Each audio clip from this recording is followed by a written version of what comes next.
Some things sometimes are so basic that we don't think of them and so we forget them.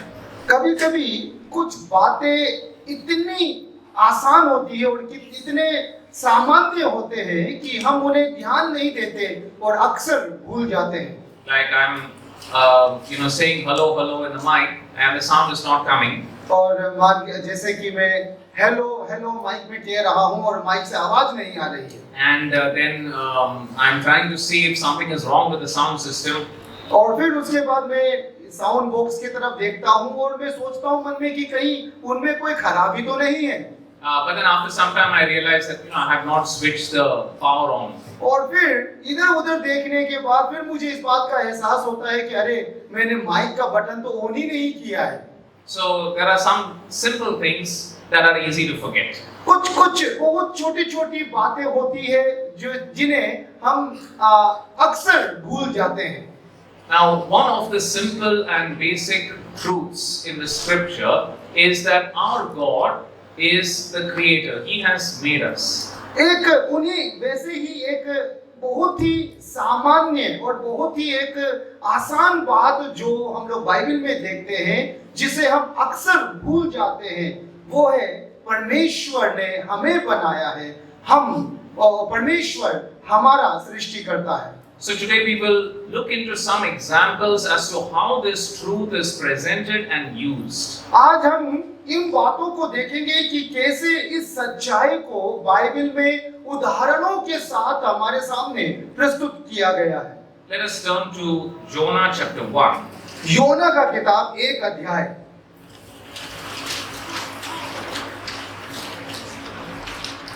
योना 1 अध्याय. Yeah, Jonah chapter 1 and let us read verse 9. उसका 9वें पद पर गौर कीजिए. योना का किताब उसका 1 अध्याय 9 पद. उसने उनसे कहा मैं इब्री हूं और स्वर्ग का परमेश्वर यहोवा जिसने जल स्थल दोनों को बनाया है उसी का भय मानता हूं. Now Jonah was a prophet from Israel. योना इज़राइल का एक भविष्यवक्ता है. And God had told him to go to a city called Nineveh. और परमेश्वर ने योना को निनवे नामक एक शहर जाने का आदेश दिया. And to travel to Nineveh from Israel, you have to travel by the land. अगर आपको इज़राइल से निनवे की ओर जाना है तो आपको सड़क यानी कि जमीन में होकर के मतलब भूमार्ग से होकर आपको जाना होता है.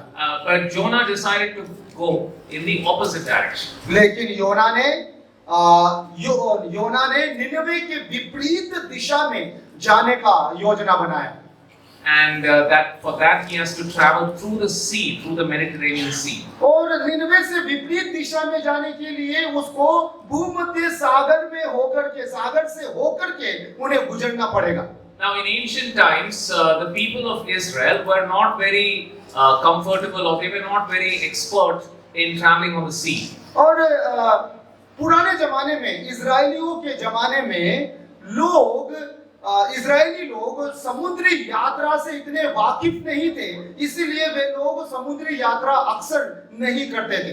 But the neighboring people, the people of Tyre and Sidon, they were experts in traveling in the sea. लेकिन इजराइल के जो पड़ोसी राज्य थे जैसे सूर और सैदा हो गए, वे लोग समुद्री यात्रा में बहुत निपुण थे और वे अक्सर समुद्री यात्रा किया करते थे. And they were the ones running the ships. और ये वही लोग थे जो उस जहाज को चला रहे थे. And now there was a storm on the sea. अब वे लोग जहाज में हैं, जहाज चल रही है और अचानक समुद्री तूफान उठ जाता है. And the captain said that everyone should pray to their own gods for help. और फिर जहाज के कप्तान ने लोगों का ध्यान को आकर्षित करते हुए कहा कि सब लोग अपने-अपने ईश्वर से प्रार्थना करें कि ये जो आंधी है वो शांत हो जाए. It was an international ship, so there were people from many countries. और ये अंतरराष्ट्रीय जहाज था, बड़ा जहाज था. इसमें देश विदेश से लोग सवार होकर के जा रहे थे. And not only that, they cast lots and then they realized or they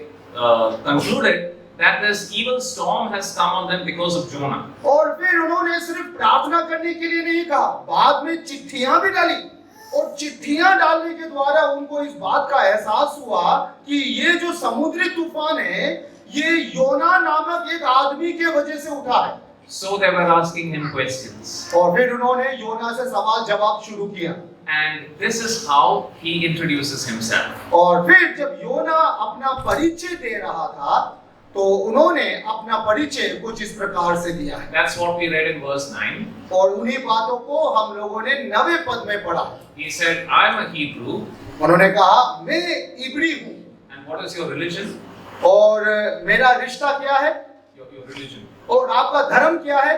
I worship the God who has made the heaven and the land. और जब पूछा कि तुम्हारा धर्म क्या है तो उन्होंने कहा कि मैं उस परमेश्वर का आराधक हूँ जिसने जल और स्थल दोनों को बनाया है। And this is a good example for us when we talk to our friends. जब हम हमारे दोस्तों से बातें करते हैं हमारा भी बात करने का एक अच्छा तरीका होना चाहिए। We live in a place where people worship many gods. हम लोग ऐसे देश में रहते हैं जहाँ लोग कई ईश्वरों का आराधना करते हैं। I think in the morning we heard more than 4,000 religions are there in this world. और सुबह हम लोगों ने सुना कि इस दुनिया में अगर आप अनुमान लगाएंगे तो 4,000 से ज्यादा धर्म है। So what about our faith? हमारा विश्वास का क्या? Who is our God? हमारा परमेश्वर कौन है? And our God is the creator. हमारा परमेश्वर सृष्टिकर्ता परमेश्वर है। So when we talk to our friends, they will tell us about their customs or their religion or their God. जब हम हमारे दोस्तों से बातें करते हैं वे अपने धर्म के बारे में, अपने रीति रिवाज के बारे में, अपने परंपराओं के बारे में हमें बताएंगे। I went to this temple, I gave some offering there, and after that my business is doing so well. मालूम है मैं इस मंदिर में गया, मैंने यहाँ पर ये चढ़ाया, मैंने यहाँ पर ये किया, उसके बाद से मेरा जो व्यवसाय है वो और खिल गया, मैं और ज्यादा सफल हो गया। I went to this pilgrimage and after that my wife and I were able to have children after a long time. और काफी समय के बाद जब हम लोग इस तीर्थ यात्रा में निकले उसके बाद हमें एक संतान सुख मिला है। Okay, very good. But is this God, the God that you are worshipping, the creator who made heaven and earth? सही बात है, आपने जो कहा वो बहुत अच्छा है, लेकिन सवाल ये है कि जिस ईश्वर का आप आराधना कर रहे हो क्या वो ईश्वर इस पूरे प्रपंच का, इस पूरे दुनिया का बनाने वाला है या नहीं? Let us read verse 11 and 12, same chapter. उसी अध्याय का 11 और 12, योना का किताब एक अध्याय 11 और 12 पद को भी गौर कीजिए। तब उन्होंने उससे पूछा, हम तेरे साथ क्या करें जिससे समुद्र शांत हो जाए? उस समय समुद्र की लहरें बढ़ती ही जाती थी। उसने उनसे कहा, मुझे उठाकर समुद्र में फेंको, तब समुद्र शांत पड़ जाएगा। So now the sailors were honorable people. अब ये जो नाविक लोग थे ये बहुत ही आदरणीय, बहुत सम्मानजनक लोग थे। They did not want to throw Jonah outside the sea. अब ये लोग योना को उठा करके सच में समुद्र में फेंकना नहीं चाहते थे। And so they tried their best to get the ship back to land. और ये पूरा कोशिश कर रहे थे, भरसक प्रयास कर रहे थे कि कैसे भी इस जहाज को हम किनारे तक ले जाएं। But they could not. लेकिन वे असफल रहे। Let us read verse 15 and 16. 15 और 16 पद को भी जरा देखिए, योना 1 का 15-16। तब उन्होंने योना को उठाकर समुद्र में फेंक दिया और समुद्र की भयानक लहरें थम गई। तब उन मनुष्यों ने यहोवा का बहुत ही भय माना और उसको भेंट चढ़ाई और मन्नतें मानी। Now in ancient times, just like today, people were used to seeing some magic or some miracles. प्राचीन समय में आज के युग के समान लोग जादू टोना और ऐसे बातों पर यकीन किया करते थे। Even today you may have come across, there will be some Baba or there will be somebody who does this black magic and this tantra and all that, and they can do some miracles. और आज भी आप लोग इस बात के गवाह हैं जो गांव में रहने वाले हैं, आप लोग इस बात को भली भांति जानते हो कि कुछ बाबा स्वामी लोग उठ खड़े होते हैं जो काला जादू के सहारे कुछ तंत्र मंत्र पढ़ करके कुछ अजीबोगरीब, कुछ जादू का चीज आश्चर्य कर देने वाला बात को प्रकट करते हैं। So these sailors would have seen that in their own country. और ये जो नाविक लोग हैं, ये जो जहाज के चालक लोग थे, इन्होंने ऐसा काम अपने देश में भी देखा होगा। But now they see a miracle which is at a different level. लेकिन आज उन्होंने ऐसा एक अद्भुत काम को देखा, ऐसा एक चमत्कार को देखा जो उनके समझ से बाहर था।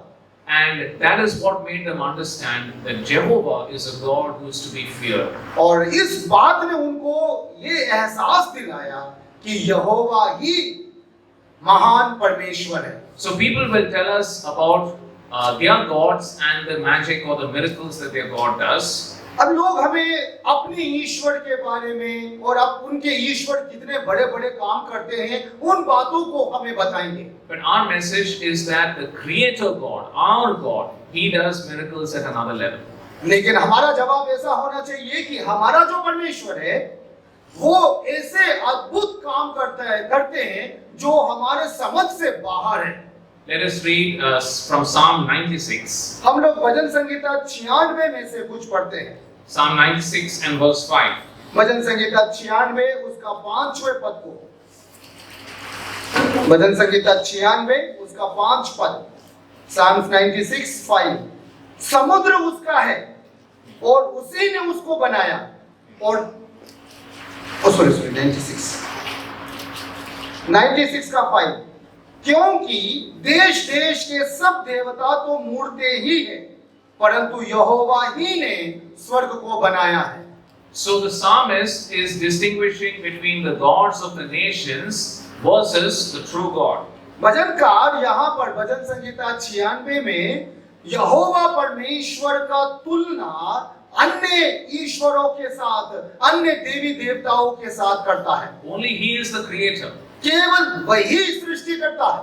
And because of that, He is able to do miracles that other gods cannot do. और इसी कारण वो ऐसे अद्भुत काम, ऐसे चमत्कार करता है जो अन्य ईश्वर, अन्य देवी देवताएं नहीं कर सकते। For example, our God transforms people. और उदाहरण के लिए हमारा परमेश्वर लोगों के जीवन को बदल देता है। You know, imagine a man who is a dishonest man. He's cheating people in his business. एक ऐसा व्यक्ति का कल्पना कीजिए जो बहुत ही बेईमान आदमी है, बहुत ही बेईमान, वो हर लोगों को धोखा देते रहता है। He is drinking a lot. He is abusing his wife and his children. वो अपने पत्नी को मारता पीटता है, दारू पीता है, शराब का नशेड़ी आदमी है। But then he comes across the Lord Jesus. फिर ऐसा होता है कि वो यीशु मसीह के साथ उसका मुलाकात हो जाता है। And God transforms him. और परमेश्वर उसके जीवन को बदल देता है। I'm sure we have all heard of testimonies like this. ऐसे गवाही हम में से अधिकांश लोगों ने सुना होगा। Now, even if we are not cheating people in our business or alcoholic or anything like that. अब चाहे हम लोग भी, यदि हम किसी को धोखा नहीं देते हैं, शराबी नहीं है, शराब का लत नहीं है हमारे अंदर, But even then, we know the evil which is there in our own heart, which we are not showing others. लेकिन हम सब अपने अपने बुराइयों को जो हमारे अंदर है भले भांति जानते हैं, उन्हें हम दूसरों को दिखाते नहीं हैं। And then we ourselves are witness as to how God is changing us from the inside. और फिर हम लोग इस बात के गवाह हैं कि कैसे परमेश्वर हमारे अंदर हमारे उन बुरे स्वभावों को बदल रहा है। So your God has maybe given you success in your business. हो सकता है कि उनके ईश्वरों ने उनको व्यवसाय में, उनके व्यापार में सफलता दिलाया होगा। But has your God changed your character? लेकिन क्या आपके ईश्वर ने आपके स्वभाव को बदला है? You know, the people who work in the electricity department, for example, उदाहरण के लिए जो बिजली विभाग में काम करते हैं, the people who are responsible for making the roads, और वे लोग जो सड़क बनाने का जिम्मेदारी लेते हैं, सड़क बनाने वाले लोग, I'm sure they are participating in every festival. और वे हर प्रकार के उत्सव में, हर प्रकार के फेस्टिवल्स में भाग लेते हैं। But has their God taught them to do their work in honesty, to supply electricity properly, to make roads which are good, and so on? क्या उनके ईश्वर उनको इस बात के लिए मजबूर करते हैं कि वे अपने जिम्मेदारी, अपने कामों को ईमानदारी के साथ करें, बिजली विभाग का काम उनको ईमानदारी के साथ करें और ऐसा सड़क बनाए जो टिकाऊ हो, जो लंबे समय तक साथ दे सके? So that's what we tell our friends. Our God, who is the Creator, He transforms people. यही बातें हमें हमारे दोस्तों से कहना है कि हमारा परमेश्वर हमारा जीवन बदलता है। Now, this Bible, this book that we have, that itself is a miracle. अब ये जो किताब है हमारे हाथ में, ये जो बाइबल हमारे हाथ में है, ये बाइबल खुद एक चमत्कार से कम नहीं है। It is written over 1600, over a period of more than 1600 years. 1600 साल के अंतराल में इस किताब को लिखा गया है। More than 40 people, 40 writers agreeing with each other and giving one proper message. 40 अलग-अलग लेखकों ने अपनी सहमति जता करके एक विषय को उन्होंने आगे बढ़ाया है। And producing a book that has been translated into the most number of languages. और ऐसे एक किताब को प्रस्तुत किया है, ऐसे किताब को सामने लाया है जिन्हें दुनिया के सबसे ज्यादा भाषाओं में अनुवाद किया गया है। Selling the most number of copies. सबसे ज्यादा बिकने वाला एक किताब है ये। And distributed the most. सबसे ज्यादा वितरण किया जाने वाला किताब है ये। Downloaded the most. सबसे ज्यादा इंटरनेट में से डाउनलोड किया जाने वाला किताब है। Studied the most. सबसे ज्यादा पढ़ा जाने वाला किताब है। Why should some ordinary people living long ago in Israel produce a book like this? कैसे हजारों साल पहले एक साधारण व्यक्ति जो इज़राइल का किसी एक गांव में रहता था, ऐसा एक महत्वपूर्ण किताब को निकाल सकता है? This is a miracle that only the Creator can perform. ये एक ऐसा अद्भुत काम है, चमत्कार है, जो केवल सृष्टिकर्ता ही कर सकता है। Let us go to Isaiah chapter 45. यशायाह नबी का किताब 45वें अध्याय में आइए।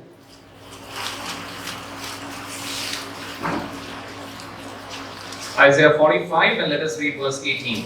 यशायाह 45 का 18वें पद को जरा गौर कीजिए। यशायाह 45 का 18, 45:18। क्योंकि यहोवा जो आकाश का सृजनहार है, वही परमेश्वर है। उसी ने पृथ्वी को रचा और बनाया, उसी ने उसको स्थिर भी किया। उसने उसे सुनसान रहने के लिए नहीं, परंतु बसने के लिए रचा है। वही यो कहता है, मैं यहोवा हूँ, मेरे सिवा दूसरा और कोई नहीं है। So God is speaking to the people of Israel when they have gone far away from Him. परमेश्वर इजरायली लोगों से जो परमेश्वर से काफी दूर चले गए थे, उन लोगों को ये बातें कह रहा है। And He is reminding them of the same truth that He is the Creator. और वो उन्हें इस सच्चाई को याद दिला रहा है कि सच्चा परमेश्वर वही है। Okay, then let us go to next chapter 46 and verse 10. 46वें अध्याय का 10 पद को भी जरा गौर कीजिए। यशायाह 46 का 10, 46:10। मैं तो अंत की बात आदि से और प्राचीन काल से उस बात को बताता आया हूँ जो अब तक नहीं हुई है। मैं कहता हूँ, मेरी युक्ति स्थिर रहेगी और मैं अपनी इच्छा को पूरी करूंगा। So nobody can predict the future. कोई भी भविष्य के बातों का अनुमान या अंदाजा नहीं लगा सकता। So in any of the so-called holy books that are there in this world, इस संसार में बहुत सारे पवित्र ग्रंथ हैं। But is there any prediction there about what will happen many hundred years later? उन पवित्र ग्रंथों में क्या इस बात का जिक्र है कि आज से हजारों साल के बाद क्या होने वाला है? But God is saying here that because He is the Creator, because He is the Sovereign Lord, therefore He knows the end from the beginning. अब यहाँ पर परमेश्वर कहता है कि चूंकि वो सृष्टिकर्ता परमेश्वर है, वो इन बातों को भली भांति जानता है कि भविष्य में क्या होगा। And not only He knows what is going to happen, but He can even arrange the things that He wants to happen. और सिर्फ ये नहीं कि वो जानता हो कि भविष्य में क्या होगा, बल्कि वो ये भी कर सकता है कि उस भविष्य में अपनी इच्छा के मुताबिक क्या होना चाहिए। So in Isaiah and in other prophets, there are many prophecies about the Lord Jesus which were fulfilled by Him many years later. यशायाह नबी का किताब और अन्य बहुत सारी किताबों में यीशु मसीह के बारे में बहुत सारी भविष्यवाणियां हैं जो बाद में परिपूर्ण हुई है। There are many prophecies about the nation of Israel. बहुत सारे भविष्यवाणियां इज़राइल राष्ट्र के संबंध में भी है। So there is one small nation in this world.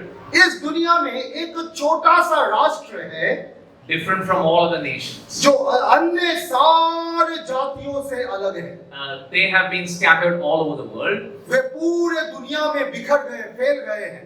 and after thousands of years they have come back to their land. और हजारों साल के बाद वे अपने देश वापस लौट कर आए हैं। They have been the most persecuted people in history. पूरे इतिहास में अगर आप देखोगे तो सबसे ज्यादा सताया जाने वाला एक जाति है इजराइल जाति। And they are also the people who have been the most influential and they have contributed the most in the progress of this world. और फिर ये ऐसा एक जाति भी है जिसने बहुत ज्यादा उन्नति और तरक्की भी किया और समाज के उन्नति में बहुत बड़े योगदान भी दिए हैं। There are many atheist people who have asked this question, what is different about these Jewish people? Why are they so different from everyone else? बहुत सारे नास्तिक लोग, नास्तिक मतलब जो परमेश्वर पर विश्वास नहीं करते, बहुत सारे नास्तिक लोग ऐसे हैं जिन्होंने ये सवाल उठाया कि ये इन यहूदियों में क्या अलग बात है, क्या खास बात है, ये इतने संपन्न क्यों हैं? And the answer is there in the Bible. The same God who has created this world, He has orchestrated, He has arranged the history of the nation of Israel. और इस सवाल का जवाब बाइबल में दिया गया है कि वो परमेश्वर जो इस जगत का सृष्टि करता है, उन्होंने इजराइल के इतिहास को अपनी इच्छा के मुताबिक सजाया है। Now this is a miracle at another level that only the Creator can do. और ये ऐसा एक अद्भुत काम है जो हमारे समझ से बाहर है और केवल सृष्टिकर्ता परमेश्वर ही इसे कर सकता है। And let us come to Jeremiah in chapter 10. ये यिर्मयाह की तरफ, यिर्मयाह 10 अध्याय की तरफ भी आइए। Jeremiah chapter 10 and verse 11. यिर्मयाह 10 अध्याय उसका 11 पद। यिर्मयाह 10 अध्याय 11 पद, देखिए क्या लिखा है। तुम उनसे ये कहना, ये देवता जिन्होंने आकाश और पृथ्वी को नहीं बनाया, वे पृथ्वी के ऊपर से और आकाश के नीचे से नष्ट हो जाएंगे। This verse is similar to some of the verses we read today morning from Psalm 97, isn't it? भजन संहिता 97 जो सुबह हम लोगों ने पढ़ा था, उनमें से कुछ बातों को यहाँ पर हम लोग मिलता जुलता देख सकते हैं। Now, probably most of us know, I don't know whether everyone knows, what language the Old Testament was written in. पुराना नियम कौन से भाषा में लिखा गया है? It was written in Hebrew. इब्रानी भाषा में लिखा गया है। That is the language of the people of Israel. वो इजरायली लोगों का भाषा था। But some parts of the Old Testament were written in another language also called Aramaic. और पुराने नियम के कुछ भाग ऐसे हैं जो दूसरे भाषा में लिखा गया है, इब्रानी से दूसरे भाषा में लिखा गया है, और वो भाषा है अरामी भाषा। And this was the language that was spoken in Syria and Babylon and Assyria.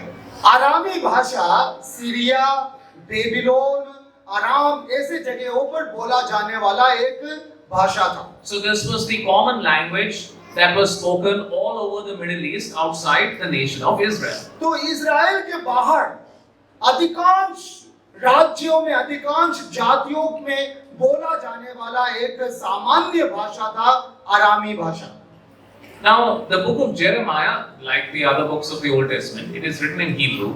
पुराने नियम के अन्य किताबों के समान यिर्मयाह का किताब भी इब्रानी भाषा में लिखा गया है। But only this one verse is written in Aramaic. लेकिन केवल ये पद यिर्मयाह का किताब में, केवल ये पद जो है वो अरामी भाषा में लिखा गया है। So you think like this, if suppose there is a book and the whole book is written in Hindi and one sentence is written in English somewhere in the middle of the book. अब मान के चलिए कि एक किताब है, वो हिंदी का किताब है, मतलब हिंदी भाषा में लिखा हुआ किताब है, और उस हिंदी भाषा का किताब को पढ़ते पढ़ते एक लाइन आपको अंग्रेजी भाषा का मिल जाता है। Normally people don't write books like that. अधिकांश समय लेखक लोग ऐसे मिला जुला भाषा में नहीं लिखते हैं। So we should ask, why did Jeremiah write like this? तो अब एक सवाल जो हमारे मन में आना चाहिए वो ये है कि यिर्मयाह ने इस पद को अरामी भाषा में क्यों लिखा? And it's very clear the nations around the people of Israel, they were worshipping different gods and goddesses. और इस पद के आधार पर बिल्कुल स्पष्ट है इज़राइल के आसपास के जितने भी जाति थे वे अन्य देवी देवताओं का उपासक थे, वे अन्य देवी देवताओं का आराधना करते थे। And these other nations used to come, they used to send their messengers to Jerusalem. और वे लोग अपने संदेश वाहकों को यरूशलेम अर्थात इज़राइल भेजा करते थे। And they used to speak to the king saying, how can we form an alliance against this very powerful king Nebuchadnezzar of Babylon? और फिर वे लोग आकर के इस बात को चर्चा किया करते थे कि हम नबूकदनेस्सर जो बेबीलोन का सामर्थी राजा है, उनके साथ हम लोग कैसे एक रिश्ते में आ सकते हैं। But Jeremiah's message to them is, the gods that you are worshipping, which have not made the heavens and the earth, they will perish. लेकिन यिर्मयाह उन लोगों से बातें करके, उन लोगों की ओर देख करके इस बात को कहता है कि जिस देवी देवताओं का आप लोग उपासना करते हो, जिसने ये पृथ्वी और ये समुद्र को नहीं बनाया है, वे नष्ट हो जाएंगे। And the same is the message that we have to give to our friends. यही एक संदेश है जो हमें हमारे दोस्तों को भी देना है। Is your God the creator of this universe? क्या आपका परमेश्वर इस प्रपंच का सृष्टिकर्ता है क्या? And if not, who is he then? अगर नहीं तो कौन है? Is he someone who is powerful? Is he a real spirit? क्या वो सामर्थी है? क्या वो कोई एक विशेष आत्मा है? But then if he is not the creator, and if he is not showing us and pointing us to the creator, then does it not show that he is not on the side of the creator? और यदि आपका ईश्वर सृष्टिकर्ता नहीं है, और यदि आपका ईश्वर सृष्टिकर्ता की ओर आपका इशारा नहीं करता है, आपको लेकर के नहीं जा रहा है, तो इसका मतलब क्या ये नहीं है कि आपका ईश्वर सृष्टिकर्ता के विपरीत विरोध में खड़ा है? And the only destiny of such gods or such spirits is that they will be destroyed. और ऐसे ईश्वरों का जो सृष्टिकर्ता के विरोध में खड़ा है, उनका भविष्य केवल सर्वनाश ही है। Yeah. Let us come to the New Testament, Acts chapter 17. नया नियम में हम लोग आएंगे। नया नियम प्रेरितों के काम उसका 17 अध्याय। And let us read verse 24. प्रेरितों के काम उसका 17 अध्याय का 24 पद। प्रेरित 17 का 24, देखो क्या लिखा है। जिस परमेश्वर ने पृथ्वी और उसकी सब वस्तुओं को बनाया, वो स्वर्ग और पृथ्वी का स्वामी होकर हाथ के बनाए हुए मंदिरों में नहीं रहता। Paul had visited Athens. प्रेरित पौलुस एथेंस गया है। And there he saw that there were idols and altars to many gods and goddesses. और फिर उन्होंने वहां देखा कि बहुत सारे देवी देवताओं का, बहुत सारे ईश्वरों का वेदी और उपासना गृह वहां पर बनाया गया है। And Paul was facing a situation that perhaps many of us will also face. और पौलुस ऐसा एक परिस्थिति का सामना कर रहा है जो शायद हम में से अधिकांश लोग कभी-कभी सामना कर सकते हैं। How do I talk about my God to people who don't know anything about the Bible or anything about the true God? ऐसा व्यक्ति जो परमेश्वर को नहीं जानता, परमेश्वर के सच्चाइयों को नहीं जानता, परमेश्वर के बारे में कुछ नहीं जानता, उन लोगों के सामने मैं परमेश्वर के बारे में उन्हें कैसे बताऊंगा? Because these Greek people were like that. They had not seen the Bible before. They did not know anything about the true God. और यूनानी लोग ऐसे ही थे जिन्होंने बाइबल कभी देखा नहीं, परमेश्वर के बारे में उन्होंने कभी सुना और जाना नहीं था। And Paul's method is that the first thing he tells them is that God, the true God, is the creator. और प्रेरित पौलुस का ये एक तरीका था, वे जब भी कुछ बताते थे सबसे पहले वे ये बात बताते थे कि परमेश्वर सृष्टिकर्ता परमेश्वर है। He is not another God to add in their list. और वो उनके सूची में एक और ईश्वर को जोड़ना नहीं चाहता था। Some people think that for money, this is the God that I pray to. For health, this is the God that I pray to. कई हमारे देश में ऐसा है, पैसा के लिए इस ईश्वर के पास जाना है, स्वास्थ्य के लिए इस ईश्वर के पास जाना है। But this is not of that category. This God is the creator God. He is the God and Lord of all. अब ये जो परमेश्वर है, जो सृष्टिकर्ता परमेश्वर है, वो वैसा परमेश्वर नहीं है, वो सृष्टि करता है और वो सब कुछ जानने वाला परमेश्वर है। Let us also come to the book of Revelation. प्रकाशित वाक्य का किताब में भी एक नजर दोहराए। Let us read chapter 14 and verses 6 and 7.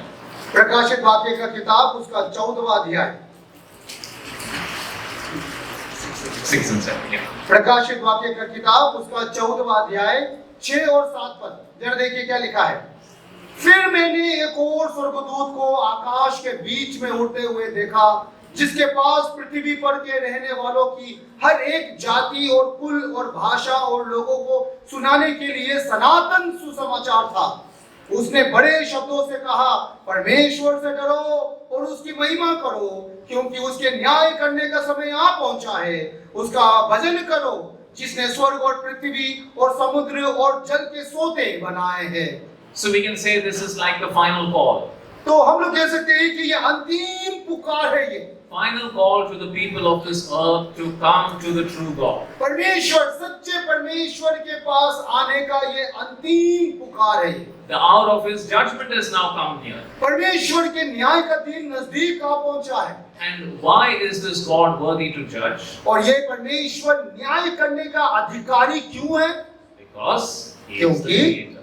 क्योंकि वो सृष्टि करता है। So here you see this great truth which is mentioned at the beginning of the Bible is also mentioned at the end of the Bible. अब देखिए, ये जो महान परमेश्वर है जिसका जिक्र बाइबल की शुरुआत में दिया गया है, उसके बारे में बाइबल के अंत में भी बताया गया है। You know, this morning as we were seated around the table, our thoughts were focused on how the Lord has saved us. और जब हम मेज के चारों तरफ बैठे हैं, हमारा विचार एक ही जगह पर केंद्रित था कि कैसे मसीह ने हमें उद्धार दिया है। And if you talk to the people of this world, everybody has some view about how they will be saved or how they will attain their moksha or whatever they want. और अगर आप दुनिया के लोगों से बातें करेंगे तो हर व्यक्ति के पास में कुछ न कुछ जवाब ये होगा कि कैसे वे इस संसार में रहते हुए उद्धार को या मोक्ष को प्राप्त कर सकते हैं। But is that way of salvation true? क्या ऐसा मोक्ष पाना, ऐसा उद्धार पाना सही तरीका है या नहीं? The God of the Bible is the creator and therefore he knows exactly what is needed for our salvation. Bible का परमेश्वर सृष्टिकर्ता परमेश्वर है, इसीलिए वो ये भी भली भांति जानता है कि उद्धार पाने के लिए हमें क्या करना है। And the way of salvation which is given in the Bible is designed, it is executed by the Creator himself. और बाइबल में उद्धार का जो मार्ग बताया गया है, वो मार्ग परमेश्वर के द्वारा बनाया गया है, उसी के द्वारा उसे चरितार्थ भी किया गया है। And this is the great message that we have to the world, that the Creator himself came down and he died for us. और ये संदेश हम लोगों को दे सकते हैं और हमें लोगों को देना भी है कि सृष्टिकर्ता परमेश्वर इस दुनिया में उतर आया और हमारे उद्धार के लिए वो बलिदान हो गया। In the book of Romans, we read about how the people of this world, they rejected the worship of the Creator and then they started worshipping the creation. Romeo के पत्री में हम लोग पढ़ते हैं कि कैसे इस संसार के लोगों ने सृष्टिकर्ता का आराधना करना छोड़कर सृष्टि का आराधना शुरू कर दिया। And now the angel is telling them, come back to the true God. और अब प्रकाशित वाक्य के किताब में स्वर्गदूत कह रहा है कि परमेश्वर के आराधना के लिए वापस लौट कर आ जाइए।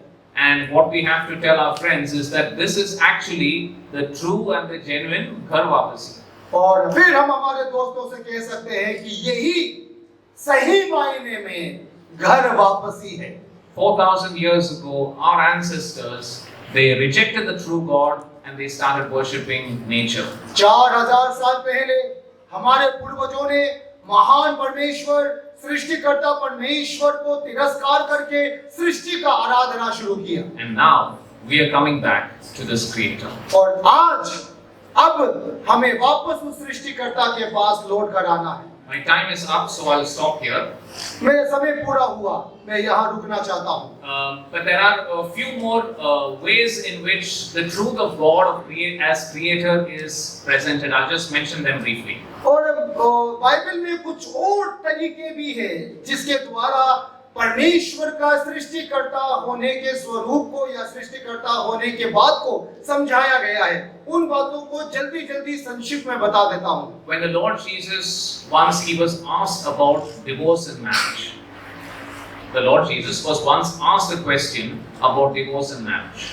एक बार प्रभु यीशु मसीह के सामने तलाक और शादी का मसला उठाया गया। And if you see his answer, he is referring to the creation. और अगर आप उसको मतलब यीशु मसीह के जवाब को ध्यान देंगे तो वो वापस सृष्टि के बारे में, सृष्टि का जो वृत्तांत है उसको कहकर सुनाता है।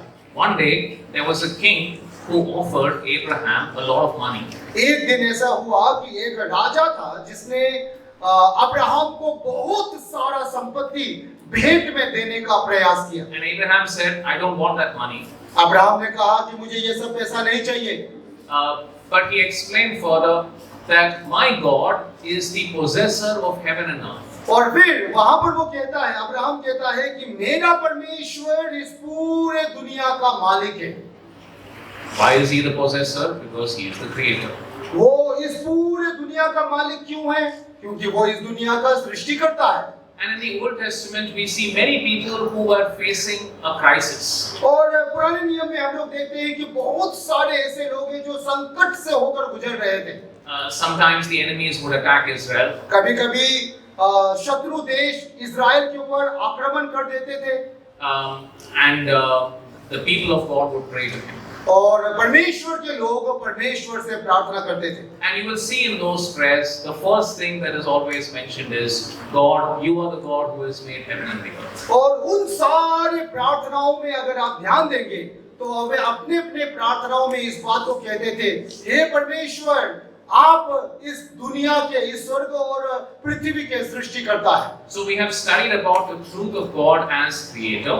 हम लोगों ने देखा कि परमेश्वर सृष्टिकर्ता परमेश्वर है। This is a very important and basic truth to tell our friends when we have a conversation with them about God or about what we believe. ये एक बहुत ही सामान्य बात है जिसे हमें हमारे दोस्तों को जब हम उनसे बातें करते हैं उन्हें ये बताना जरूरी है।